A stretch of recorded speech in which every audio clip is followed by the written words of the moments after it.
Amen. Alors aujourd'hui on va aller, donc aujourd'hui ça va juste, on va parler d'aller au bout des choses. On arrive à Pâques et à Pâques, comme vous le savez, c'est le moment où nous on prend la Sainte Seine, c'est le moment aussi où c'est très particulier ce que Dieu nous demande de vraiment faire le ménage de tout ce qui est de levain, de l'hypocrisie dans notre vie.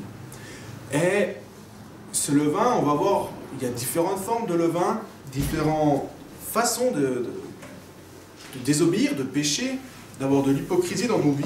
Et là, on va aborder une des façons, c'est, on va voir quand on ne va pas au bout des choses. On va voir donc aller au bout des choses. C'est dans Ecclésiaste, chapitre 7, verset 8. Donc Ecclésiaste, après les Proverbes, chapitre 7, verset 8.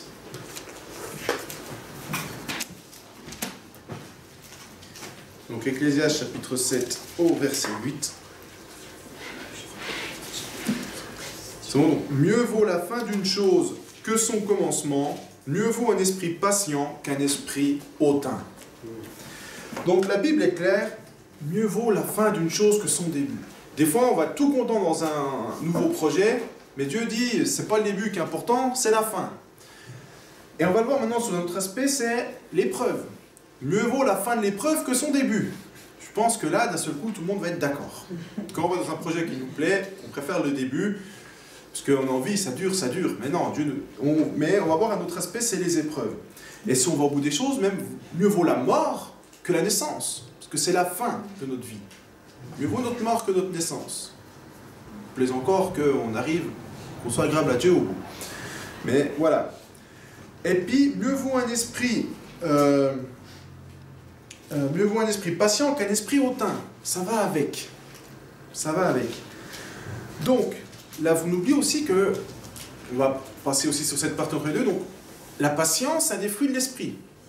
On ne va pas revenir dessus, mais on va reparler. On a parlé des épreuves avant, et on va voir que ce que dit Jacques aussi, j'ai déjà parlé, je reprends en partie des messages, des choses qui ont déjà été dites, parce que je sens, enfin, prions vraiment que c'est important de reprendre ces choses. Donc Jacques, chapitre 1, verset 3. Jacques, chapitre 1, verset 3.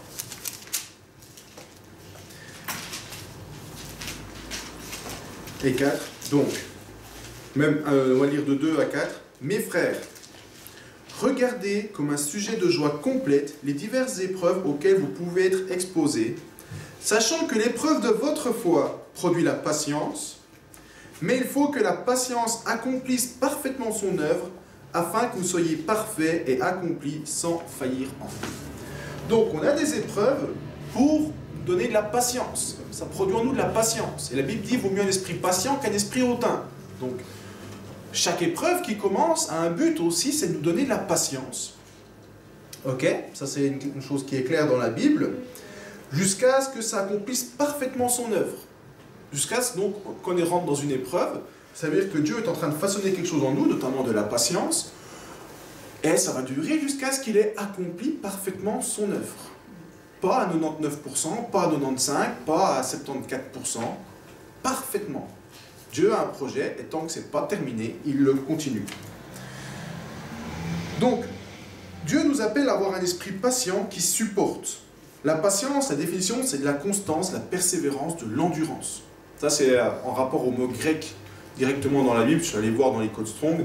Donc là, c'est les synonymes, enfin, ce que ça veut dire, ça va continuer d'être persévérant, d'endurer l'épreuve et de tenir ferme. C'est ça, en fait, que nous appelle le Seigneur dans les épreuves.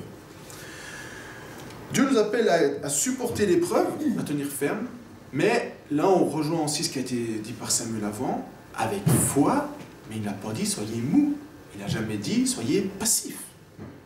C'est comme si quelqu'un... vous subissez une épreuve, et vous devez quand même chercher la solution. Vous devez quand même travailler à arriver au bout de cette épreuve. Dieu ne vous a jamais dit, restez assis, vous allez souffrir 15 jours, puis ce sera terminé. Des fois, on a cette vision des choses. Et des fois, parce que l'épreuve est dure, on ne comprend pas, on devient passif. On abandonne, on baisse les bras, et puis, on ne bouge plus. Et là, ça dure. Et ça peut durer 10 ans, 20 ans, 30 ans, une vie, et on a raté le coche.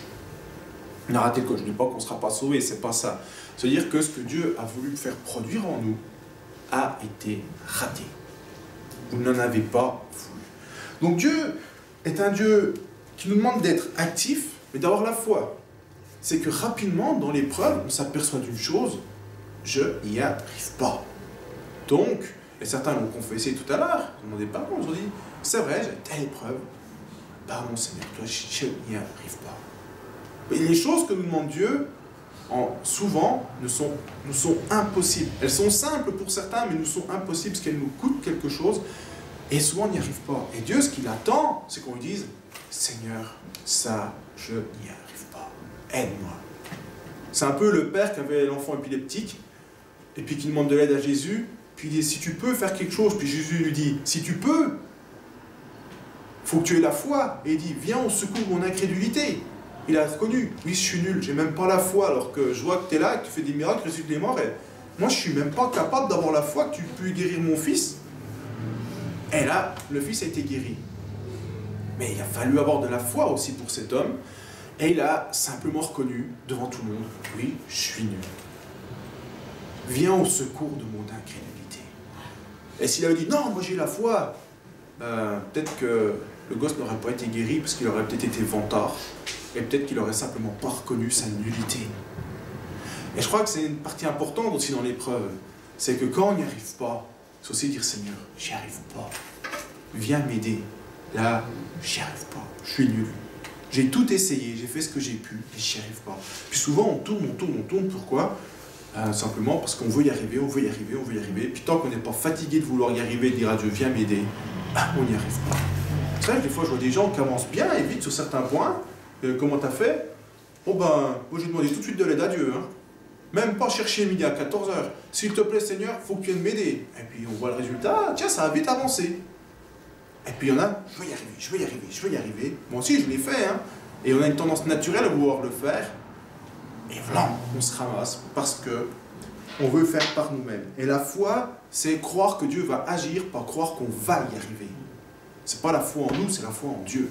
Et si je crois que Dieu va agir, je me confie en lui. Et après, ça implique l'obéissance. Ce qu'il va me montrer directement, ou via des frères et sœurs, ou via des messages, ou via ce qui est écrit dans la Bible, ou via toutes des choses comme ça, je les mets en pratique et j'avance. Ça, c'est une autre étape où là, des fois, on peut buter et ne pas avancer. Mais ça en fait partie. Ça fait partie de la foi. L'obéissance vient avec. Jésus, il a dit, il a chassé les démons, mais il n'a pas dit, monte à la foi, tant mieux. Il a chassé les démons, il a dit aux démons, maintenant tu sors. Hop. Et la foi, il a agi. Et il a obéi à Dieu et ça a marché. Ça a marché. Je n'aime pas ce terme, mais voilà. La foi est... Quand on est dans l'épreuve, Dieu ne nous demande pas d'attendre bêtement. Il faut être actif, chercher la voie, la solution de l'éternel. Donc, crier à Dieu au secours, lui demander qu'est-ce qu'il faut faire et obéir, aller de l'avant. Tant qu'on n'avance pas, t'as pas terminé. Puis tant que l'épreuve est là, c'est pas terminé. Donc voilà. Dieu, son but, il veut nous voir grandir, nous sanctifier, et pour ça, il utilise les épreuves. Il y a plusieurs raisons à l'épreuve.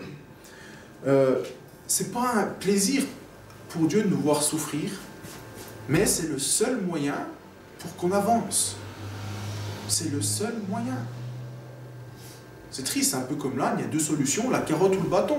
Si vous ne voulez pas avancer vers la Jérusalem céleste, si, entre guillemets, la promesse, la Jérusalem céleste ne vous fait pas avancer, Dieu utilise le bâton, l'épreuve. Il faut que tu avances quand même, parce que maintenant, tu es esclave de Dieu, tu as signé, et tu t'es engagé à te sanctifier. Et Dieu ne veut pas nous trimballer avec des choses aussi immondes, des fois, dans nos vies. Vous savez, on va lire encore un passage, Hébreux 5, versets 7 et 8. Hébreux chapitre 5, c'est pas très loin, versets 7 et 8.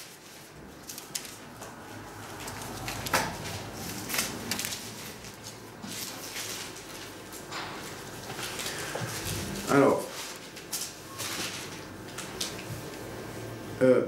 celui qui, dans les jours de sa chair, a présenté avec de grands cris et avec larmes des prières et des supplications à celui qui pouvait le sauver de la mort, il a été exaucé à cause de sa piété. Il a appris, bien qu'il soit fils, l'obéissance par les choses qu'il a souffertes. Vous savez, les choses que l'on souffre, ça nous apprend l'obéissance à Dieu. Ça nous apprend à obéir. Obéir quand tout est facile. Et quand on souffre, c'est là aussi que Dieu voit qui on est. Est-ce que tu tiens ou pas? Est-ce que tu acceptes ou pas? C'est pas facile, hein? Ça il l'a appliqué à Jésus aussi.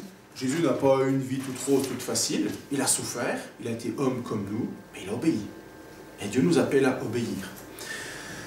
Jésus a persévéré, il a porté du fruit, et d'autres apôtres aussi après ont persévéré, porté du fruit. On voit Paul, Pierre et tous les apôtres, ils ont persévéré, porté du fruit, on est leurs descendants. On est leurs descendants. Dieu veut que malgré les épreuves et les difficultés, nous fassions sa volonté. Alors maintenant, on peut se poser la question, quel est le but de Dieu à travers les épreuves, à travers notre épreuve, à travers ce que l'on vit? C'est important de se poser la question. Quel est le but que tu as pour moi? Une des premières choses qu'on voit à travers l'épreuve, c'est que dans tous les cas, une épreuve nous révèle. On prend l'exemple de Job, ça l'a révélé. Ce qu'il y avait de bon, beaucoup de choses, et de mauvais. Mais, je prends l'exemple de Job avec des pincettes parce que ça nous révèle, certes, mais avant de se voir comme Job une victime, entre guillemets, où Dieu met le doigt dessus pour voir, avec le Job attaque fortement pour voir qu'est-ce qu'il y a au fond du cœur, et ça, il faut déjà atteindre le niveau de Job. Hein. C'était le meilleur homme sur la terre. Alors je ne dis pas qu'il faut forcément être le meilleur, mais ça veut dire que vous êtes déjà arrivé à un certain niveau spirituel. Je ne veux pas être méchant, je ne vois pas chez moi non plus, et je pense qu'avant de dire je suis comme Job, il faut prendre des pincettes. La chose est sûre, une épreuve va vous révéler, mais une épreuve qui est là pour vous révéler, il y a souvent un autre but avec, et il y a deux autres buts possibles. Le premier but, c'est l'exemple de Christ. Il a souffert, mais pourquoi est-ce qu'il a souffert, Jésus? Pourquoi est-ce qu'il a souffert? Pour nous. Il a souffert à la croix pour nos péchés. Heureusement, il y en a une qui l'a dit, parce que là, je me serais inquiété quand même. Mais il a souffert, en premier lieu, c'est pour nous. Il obéissait déjà au Père. Il a souffert tout comme nous, il a souffert toutes les tentations. Il a été éprouvé comme nous, pour qu'il montre que quand on aime Dieu, qu'on aime son prochain, on arrive à vaincre tout. Et pour qu'il puisse nous racheter au bout. Voilà ce qu'il a fait, Jésus. Et il a souffert, donc on peut parfois souffrir pour les autres.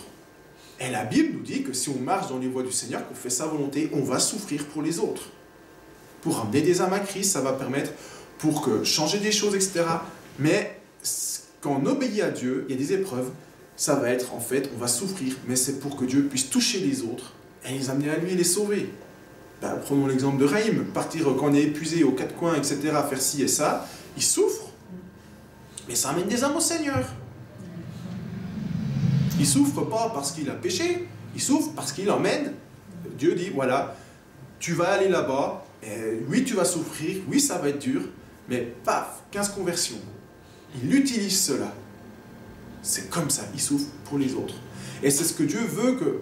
Dieu ne veut pas qu'on ait une vie forcément pépère sans souffrance, mais Dieu veut que si on souffre, ce soit pour les autres. Et maintenant, il y a un autre cas où on souffre, et qui malheureusement, et il faut être réaliste, généralement quand on souffre, c'est pour cette raison, on va aller voir, Michée 6, verset 13, alors c'est dans les petits prophètes.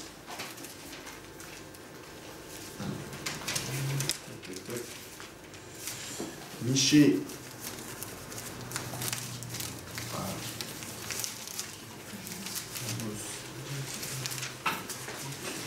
Michée 6, verset 13.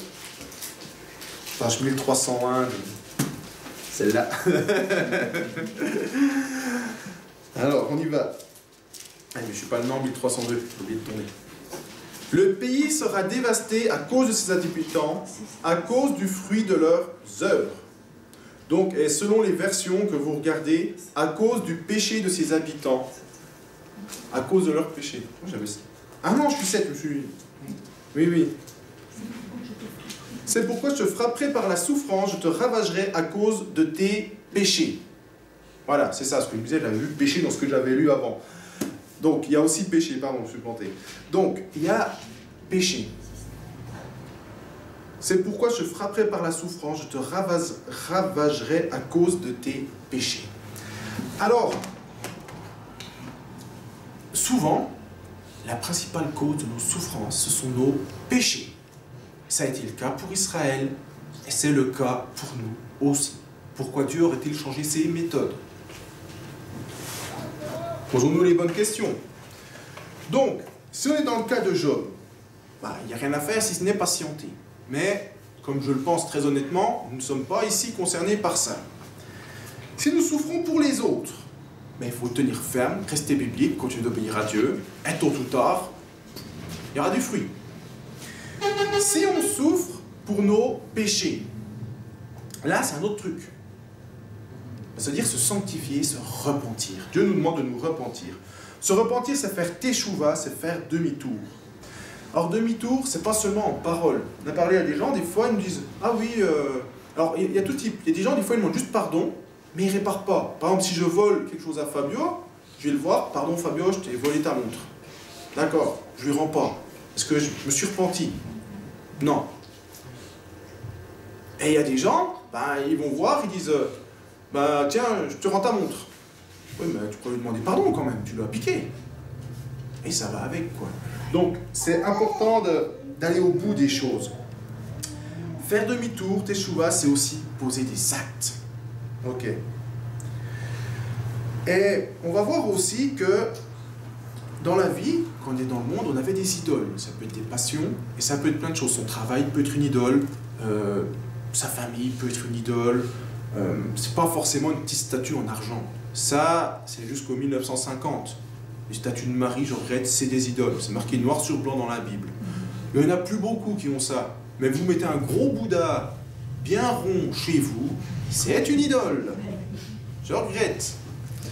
Ça a l'air stylé, mais c'est une idole que d'autres prient. Et vous, vous le mettez chez vous, vous avez une idole. Un Bouddha, vous êtes chrétien, vous avez une idole chez vous. Vous savez, il n'y a pas besoin, même si c'est bien habillé, bien beau, etc., on va parler, c'est une idole. Et l'idolâtrie, ou une statue de Marie, ou des trucs des saints, ou des machins dans le genre, c'est pareil. Donc, Exode, il faut quand même relire ça un petit peu, parce que Exode 34, verset 13, on va parler d'idolâtrie aussi. Alors, Exode 34, verset 13. Donc, il parle, c'est Moïse qui donne les ordres quand ils vont conquérir le pays. Au contraire, vous renverserez leurs autels, vous briserez leurs statues et vous abattrez leurs idoles. Tu ne te prosterneras point devant un autre Dieu, car l'Éternel porte le nom de jaloux. Il est un Dieu jaloux. J'ai lu le 14 avec. Donc, Dieu nous demande de détruire les idoles, c'est-à-dire que, on va relire encore un autre passage, Nombre 33, verset 52. C'est vraiment important, cette notion d'idole. Il faut en prendre conscience avant. Nombre 33, verset 52. Nombre, chapitre 33, verset 52. Vous chasserez devant vous tous les habitants du pays. Vous détruirez toutes leurs idoles de pierre. Vous détruirez toutes leurs images de métal fondu. Et vous détruirez tous leurs hauts lieux. Donc, Moïse avait donné les ordres. Quand vous rentrerez en Israël, vous éradiquerez toutes les idoles que vous trouverez. Maintenant, à quoi ça s'applique à nous? Souvent, on parle de la nouvelle naissance comme rentrer dans, on va dire, notre Israël, comme rentrer dans un nouveau pays, une nouvelle chose. C'est-à-dire que ce qui était ancien en nous, le peuple de Canaan, là on vivait dans le péché, là on vivait dans le monde, doit être détruit. Et ça doit être éradiqué. Soyons francs, la Bible parle clairement de détruire. Détruire, ça veut dire casser, déchetterie. Mais casser. Elle n'a pas mis réutiliser, pas mettre un coup d'eau bénite dessus. Hein? Elle n'a pas dit vous sanctifierez avec un coup d'eau bénite leur statue. Non, elle a mis détruire. Elle n'a pas dit vous les garderez en ornementation. Vous ne ferez pas ça en ornementation. Un Bouddha, même en ornementation, c'est une idole. En pierre, marqué noir sur blanc, ça doit être détruit. Même pas à la déchetterie, un coup de marteau et après la déchetterie. Pour qu'ils ne soient pas réutilisés. On doit détruire nos idoles. Et si on regarde bien, il y a deux types d'idoles auxquelles on est confronté. Deux types. Il y a dans notre vie, quand on vient au Seigneur, évidemment, on renonce à beaucoup de choses. Puis au fur et à mesure qu'on avance, on renonce à d'autres choses, on prend de nouvelles victoires. Alors, si on compare à la conquête du pays, elle ne s'est pas faite en un jour. D'après les commentaires, ça aurait pris au moins 7 ans pour Josué. Et il y a les idoles des contrées qu'on n'a encore pas conquises. Par exemple, je viens de me convertir, je fume, je bois, je vais à gauche, à droite, bref, j'ai une liste de péchés comme ça. Évidemment que je vais devoir abandonner ces choses. On va commencer déjà par les plus grossières. Tu ne vas plus aller à gauche, à droite, tu vas arrêter de fumer, tu vas arrêter de boire, mais il y a des petits détails dans mon caractère que Dieu ne va même pas me montrer. Parce que c'est comme si c'était à l'autre bout d'Israël, je veux dire. C'est des choses plus en détail, peut-être très enracinées, que tu ne peux pas battre en même temps. Tu ne peux pas prendre tout le terrain en même temps, il faut du temps. Donc, c'est des choses que c'est une idole quelque part que tu as dans ta vie, mais tu ne peux pas t'en débarrasser tout de suite. Déjà, arrêter de fumer, de boire et de courir à gauche à droite, tu as déjà un sacré travail à faire. Et ça, l'éradiquer complètement dans ta vie, eh ben, ça peut se faire pour certains très rapidement, mais pour certains, c'est difficile. Donc, selon les combats que tu mènes, eh ben, Dieu te donnera les victoires au fur et à mesure. Donc cela, ça ne veut pas dire qu'il ne faut pas s'en occuper, c'est-à-dire qu'il y a un temps pour tout. Comme dans nos vies, Dieu nous montre au fur et à mesure les choses, et on essaye d'avancer au fur et à mesure des choses. Il nous remonte des choses dans notre caractère, qu'il y a quelques années, on n'en avait même pas conscience, puis que d'un seul coup, tout le monde nous dit, dis donc, dans ton caractère, il y a ça. Mais disons qu'avant, tu avais d'autres soucis plus graves à régler, et maintenant, c'est autour de celui-là, merci Seigneur, tu avances. Dieu, le seul reproche qu'il peut nous faire là-dessus, c'est, comme il a dit à certaines tribus d'Israël, Josué leur a dit, vous prenez pas possession de votre part, de votre héritage, vous traînez. Il y avait 7 tribus, ils ont traîné. Josué les a reprises. Il a dit, mais hé là, qu'est-ce que vous faites? Ça bouge pas.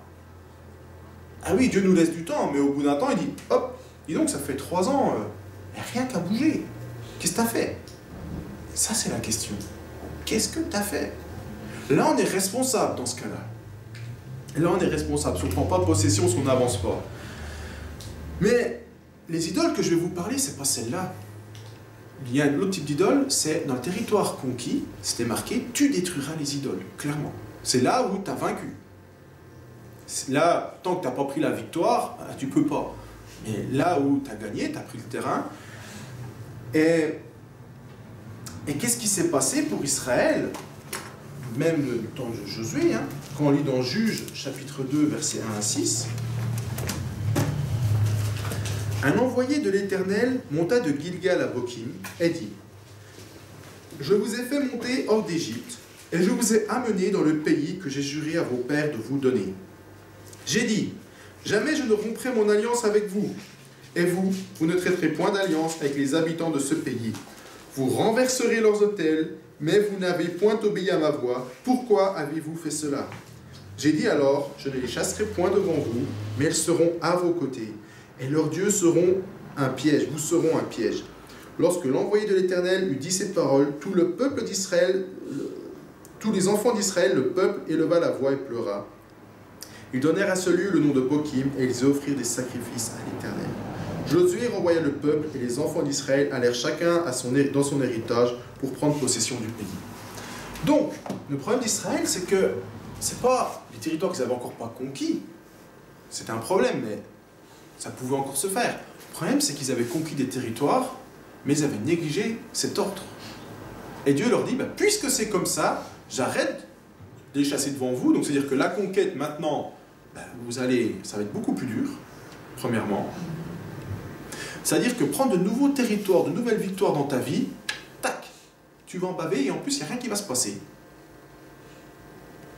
Parce que Dieu dit, avant, tu dois déblayer tes idoles. Donc là, le peuple, il demande pardon, visiblement, mais je lis nulle part, et ils sont retournés, ils ont fait teshuva, je ne lis pas, ils n'ont pas détruit les idoles qui restaient, ils ont continué leur alliance, ils sont repartis chez eux. Dieu aurait voulu qu'ils détruisent leur alliance. Alors, on connaît tous la suite, malheureusement, et le problème, c'est que souvent, on veut avancer dans les choses de Dieu, progresser, mais Dieu, il ne veut pas qu'on court. Il veut qu'on fasse un peu une politique de la terre brûlée. C'est tout ce que tu avances, tu détruis ce qui était. Et après, Dieu redonne. Dieu, il veut que quand tu prennes une victoire dans ta vie, que tu détruises ce que tu as adoré. Par exemple, j'ai pris l'exemple des montres, j'ai mis. Vous êtes passionné de montres. Ok, c'est bien. Vous êtes dans le monde, vous avez le droit, vous avez une collection avec des montres pour 200, 300 000 francs. Visiblement, ce n'est pas un péché. Je veux dire, vous avez le droit d'avoir 300 000 francs de montre chez vous.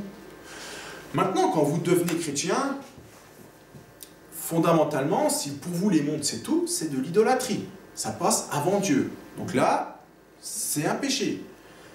Qu'est-ce que vous devez faire dans un cas pareil? Vous idolâtrez les montres, eh bien vous devez vous en séparer. Est-ce que vous vous séparez de toutes vos montres? Dieu ne vous interdit pas d'en avoir une pour avoir l'heure.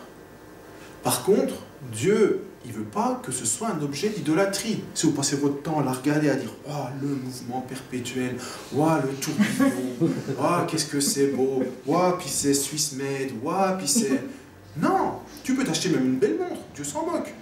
Mais à condition que ce soit à l'état de outil, pas de « Waouh, qu'est-ce que c'est beau !» Oui, elles sont belles les montres suisses. Ça ne peut pas être une idolâtrie. Après, c'est clair, bien la question aussi, mettre un certain prix dans une montre, ça ne pose pas un souci. Est-ce qu'en tant que chrétien, je ne sais pas si on peut mettre 200 000 francs dans une montre, chacun de juger, hein. Quand on reçoit des lettres, donnez-nous 80 francs pour aider, encore pas longtemps de portes ouvertes, pour aider vos frères et sœurs au Nigeria, pour qu'ils puissent manger, ça fait un peu mal au cœur quand même. Mais ça, chacun devant sa conscience. Mais Dieu ne vous interdit pas d'avoir une montre. Par contre, il interdit que ce soit votre maître. C'est là le problème. Il interdit que vous l'admiriez. Vous n'allez pas vous prosterner devant une montre parce qu'elle est bien faite. C'est que de la ferraille avec un peu d'or et puis 2-3 pierres dedans pour les plus belles. Puis le reste, c'est fait dans certaines conditions en Chine. Quand même pas de quoi l'adorer. Donc, ce qui va se passer, c'est que il faut une rupture, un avant et après. Quand vous avez renoncé à votre collection de montres, alors il y a deux solutions. Ou vous dites, mais comment j'ai fait pour adorer ça? J'étais bête. Bon, ma foi, j'en garde une parce que j'ai besoin de l'heure. Ça s'arrête à ça. Ça devient juste un objet fonctionnel. Et puis, si vous en gardez une et qu'elle est belle, tant mieux pour vous. Maintenant, ça a été quelque chose vraiment de fort en vous. Et vous ne voulez pas vraiment vous en séparer. Alors, ce que peut demander le Seigneur, c'est, dans ce cas-là, tu t'en sépares complètement. C'est même, j'ai déjà vu la Jeff chez Chrétien, t'en gardes même pas une seule chez toi. Même pas une seule. Jusqu'à ce que ce soit complètement mort dans ton cœur. Parce que maintenant, on va aller voir un peu les caves du cœur, un peu nos caves. Qu'est-ce qu'on y met? Parce que on peut vite être dans l'hypocrisie. On peut dire, voilà, Seigneur, je renonce à ma collection de montres. Alors, tu vois, je la mets dans la cave, dans un coffre-fort, au fond. Je la mets plus en vitrine devant tout le monde. Je vais plus la regarder. Je l'oublie. On peut l'oublier 10 ans, etc. Mais si dans le fond de son cœur, on la garde en disant « Ah, quand même, c'est des belles montres », si dans le fond de son cœur, on se repasse les choses, eh bien, est-ce qu'on l'a vraiment abandonné? Même si on ne la met plus en vitrine, même si on l'a mis juste caché dans un endroit où on n'y va pas, qu'on ne les voit plus, et que si dans le fond de notre cœur, on n'a qu'une envie, c'est que quand Dieu le permettra, je les ressortirai. Est-ce que je l'ai abandonné dans mon cœur? Non. J'ai caché l'idolâtrie, mais je ne l'ai pas abandonné. Je n'ai pas cassé la statue. Je mets un voile dessus.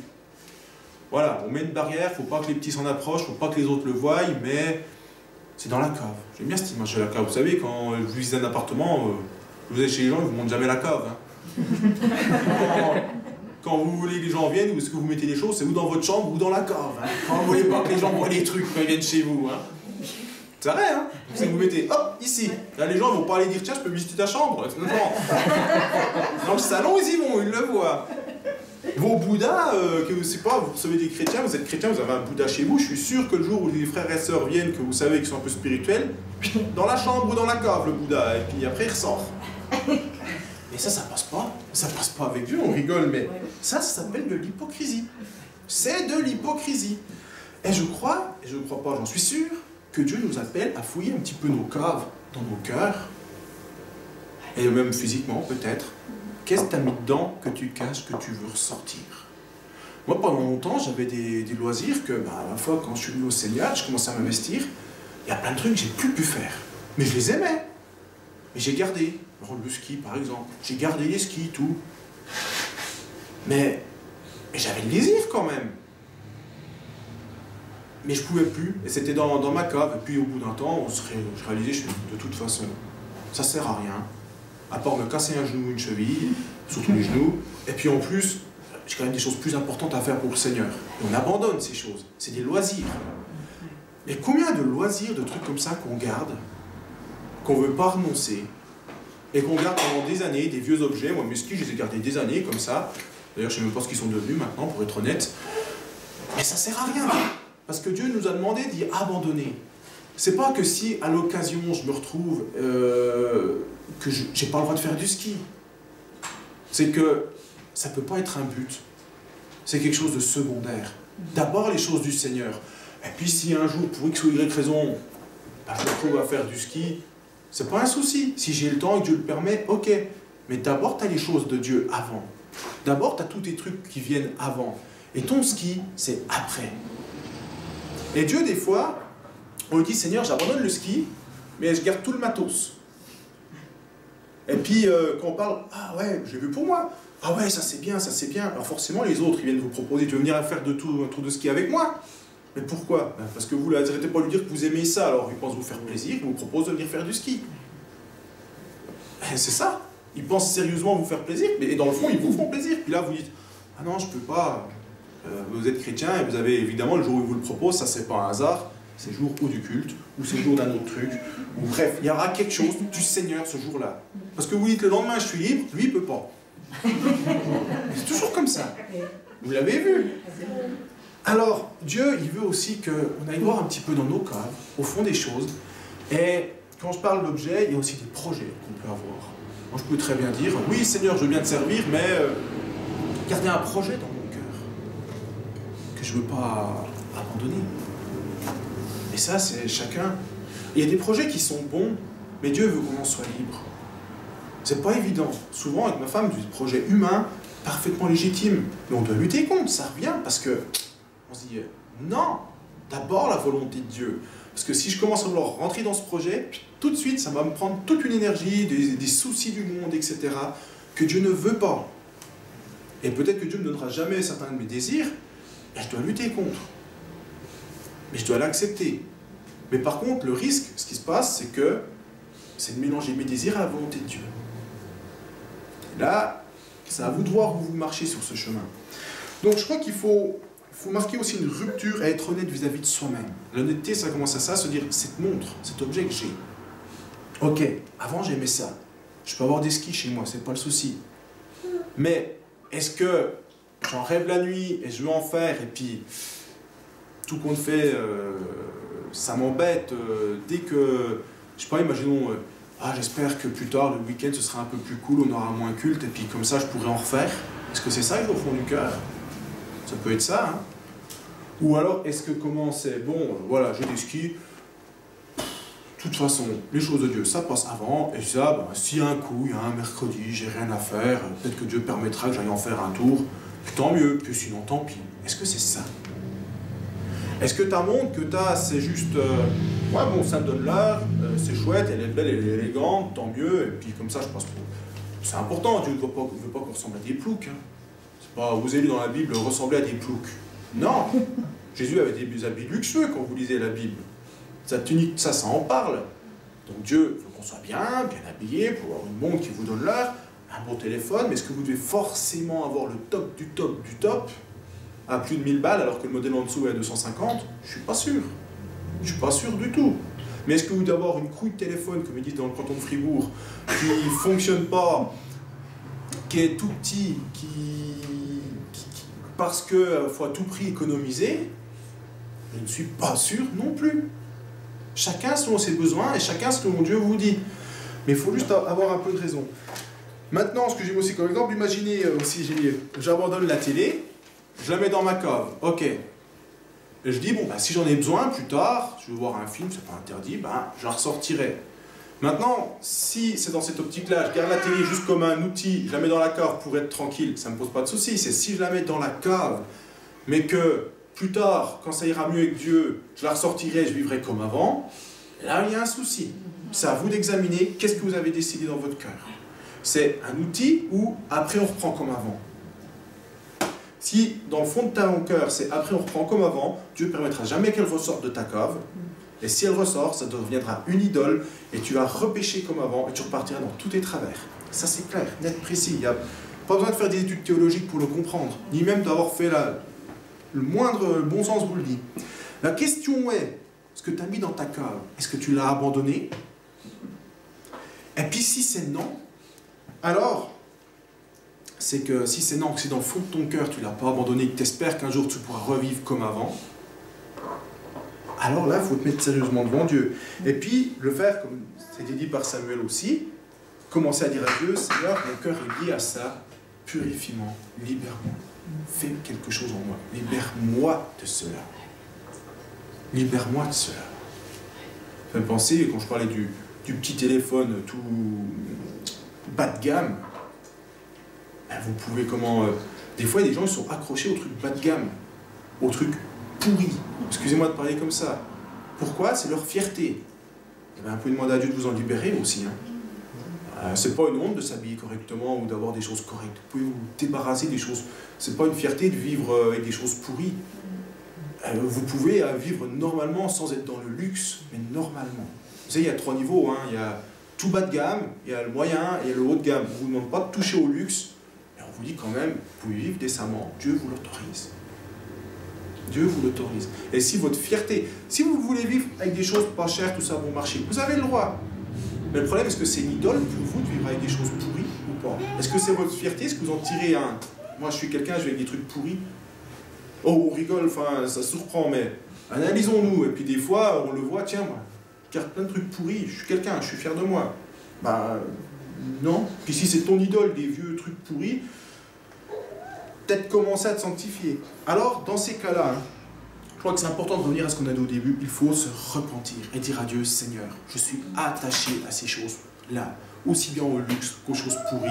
Je suis attaché au monde, je suis attaché à ça. Pardon, Seigneur. Et je crois que ça ne sert à rien de vouloir continuer d'avancer avec le Seigneur si on ne règle pas nos idoles dans nos vies. Des fois, c'est réglé d'un coup. Paf, on demande pardon, on est libéré, et après, hop, on a juste une montre au poignet pour l'heure, basta, c'est fini. Dans plein de choses de nos vies, c'est comme ça. Mais parfois, on est attaché aussi bien à des choses nulles qu'à des choses luxueuses, et on les cache dans la cave parce qu'on sait que c'est mal. Vous savez, ça fait penser au péché d'Acan. C'est l'homme qui, à la prise de Jéricho, a convoité un peu d'or, d'argent, et il l'a caché sous sa tente, au centre. Là, personne ne va aller voir. Il a fait un trou, il a mis sa tente dessus. La cave, on ne va pas voir. Les gens ne vont pas aller visiter ici. Eh ben, la conquête s'arrêtait net. Parce que lui, il l'avait caché. C'est le message aussi du Seigneur. Et Dieu nous dit, pour Pessah, arrêtez de vouloir avancer tout le temps. Vous avancerez après. Nettoyez un coup. Retirez ce que vous avez convoité. Retirons nos idoles. Rachel, avec ses téraphim, quand ils ont voulu rentrer, Jacob, quand il a dit au peuple, on va rentrer en Israël, hop, on s'arrête. Vos idoles, dans le trou ici, on abandonne. Déchetterie, ici, on jette. Ils ont obéi. Si donc vous cachez des choses dans votre cœur, avec l'espérance que plus tard vous pourrez revivre comme avant, c'est que vous êtes dans le faux. Il faut l'abandonner. Si vous faites la volonté de Dieu en espérant que plus tard il vous permettra de vivre comme vous l'espériez avant, comme dans le monde, on est aussi dans le faux. J'ai vécu ces choses-là, ça vient très vite. On espère, bon allez, cette semaine je fais les choses de Dieu et ça, puis j'espère que plus tard je pourrai avoir mon petit temps pour pouvoir vivre comme je l'aimais avant. Et bien t'es dans le faux. Quand on devient esclave d'un homme, on ne va pas lui dire, un esclave, il n'avait pas de congé payé. Vous ne pouvez pas dire à Dieu, hey, je prends mes congés, Seigneur, je reviens dans 5 semaines. Les choses humaines, oui. Avec mon patron, bon, voilà, chef, de juillet, août, il ne m'appelle pas, je suis en congé. Mais vous voyez, dire à Dieu, bon, écoute, de juillet, août, là, je prends 3 semaines, tu ne m'appelles pas, je ne prie pas, je prends mes congés. Vous imaginez faire ça à Dieu? Ben, des fois, on n'est quand même pas très loin. On n'est quand même pas très loin. Alors, il faut commencer à se poser des questions. Parce qu'on n'a plus tellement d'idoles, à part les Bouddhas, je veux dire, qui reviennent, ou les statues de Marie, vous pouvez trouver. Mais par contre, les loisirs, ça peut être une idole. Et là, attention, est-ce que ton loisir passe avant Dieu? Ça vaut le coup de se poser la question. Dieu ne nous interdit pas d'aller à l'Europa Park. Mais enfin, si vous ratez des cultes pour aller à l'Europa Park, il y a un souci. On vient des exemples concrets. La priorité doit être posée là-dessus. Vos congés, vous en faites ce que vous en voulez. Mais enfin, Dieu a des projets pour nous tous. Vous pouvez les prendre pour vous, comme pour servir le Seigneur. Ça ne veut pas dire que Dieu ne va pas vous dire à un moment, prends tes congés, va te reposer, fais ci ou ça. Mais, dans le fond, logiquement, ça doit être soumis. On doit essayer de vouloir toujours faire la volonté de Dieu. Et dans Ecclésiaste 7, verset 8, mieux vaut un esprit patient qu'un esprit hautain. L'esprit hautain, c'est celui qui refuse de voir ce qui ne va pas Il veut avancer là où ça l'arrange. Ça fait penser un peu au peuple de Dan, ce que me disait ma femme. Tiens, mais ils n'ont pas vraiment compris leur territoire, ils sont allés ailleurs. Eh bien, c'est un peu ça, des fois, dans notre vie. On ne veut pas vraiment conquérir ce que Dieu nous dit de faire, on va ailleurs. On veut avancer là où ça nous arrange. Mais ce n'est pas la volonté de Dieu. Dieu, il veut pas. Il veut qu'on prenne ce qu'on a pris, qu'on le nettoie complètement. Alors, il ne faut pas être hautain. L'hautain, c'est l'orgueilleux, c'est celui qui dit à Dieu, en fait, je fais ce que je veux. Je m'arrange comme je veux. Et là, ça ne passe pas. Dieu veut qu'on soit humble. Il veut, en fait, que celui qui est humble, en fait, il voit le problème. Mais il n'esquive pas. Il cherche la solution. Et puis, pour trouver la solution, quand on demande à Dieu, il nous la donne rapidement, il accepte de marcher dans les voies de Dieu. Et là, ça coûte. Là, c'est difficile. C'est là aussi, des fois, que l'épreuve se corse un peu. Parce qu'on a des... Soyons honnêtes, quand on veut marcher dans les voies de Dieu, je crois que c'est le cas un peu de tout le monde, souvent, ça nous demande des sacrifices. Dieu nous dit, mais là, il faut que tu abandonnes ça, il faut que tu abandonnes ça. Plus abandonner ça. Même maintenant, tu as ça, et tu as ça, et tu as ça. Ah, c'est dur, ça se fait pas, prépare. Mais tant que tu n'es pas au bout, l'épreuve, elle continue. Je crois que c'est important de garder ça en tête. Dieu nous demande d'être humble, d'accepter et d'obéir. Et là, on porte du fruit. Le hautain, c'est celui qui veut faire ce qu'il veut, il ne veut pas affronter le problème, et il cache. Ou alors il fait semblant. Oui, j'ai abandonné. On a connu des gens qui nous ont des grandes leçons de morale. Oui, j'ai abandonné telle chose. Et puis en fait, ils gardaient dans leur cœur les trucs. Mais tôt ou tard, hein, dans la cave, ça ressort. Ça se voit. Et puis cette idole que tu n'as pas voulu abandonner, eh ben, c'est elle qui te domine. Et tu tombes sous son influence. Ce sera un piège pour vous. C'est ce que dit la Bible dans Juge. Mais vous n'avez pas bien ma voix. Pourquoi avez-vous fait cela? J'ai dit alors, je ne les chasserai point de devant vous, mais ils seront à vos côtés, et leurs dieux seront un piège. C'est-à-dire que ça les a fait chuter dans l'idolâtrie. Ça les a coupés de la voie de Dieu. C'est un avertissement aussi du Seigneur qu'on doit aller au bout. Hein. Alors, si dans notre cœur, on a des désirs profonds, si dans notre cœur, il y a des choses qu'on garde comme ça, je crois que il faut l'avouer à Dieu et lui dire, voilà, il y a ça. Dieu ne nous demande pas d'être parfait. Il ne nous demande pas de ne pas avoir de combat avec cette chose. Mais il nous demande qu'on le reconnaisse et qu'on lui demande pardon. Et à partir de là, le combat commence avec Dieu et la victoire est là. Elle ne sera peut-être pas du jour au lendemain, mais au moins elle commence. Et je crois qu'il faut aller au bout de ces choses. Repentez-vous, elle vous délivrera. Sinon, vous ferez des tours dans le désert comme Israël, et ils en sont morts. Israël a refusé d'obéir à un moment, ah bah tu fais un tour dans le désert. Chaque fois qu'on refuse de prendre la victoire qu'on garde, on va refaire des tours dans le désert. Donc on va prier, et je vais prier, puis si vous avez un cœur, vous prierez derrière. Seigneur, merci, c'est vrai que tu es un Dieu saint, Seigneur, que tu veux nous libérer de toute hypocrisie, nous abandonner, nous faire abandonner tout ce qui n'est pas à ta gloire dans notre vie.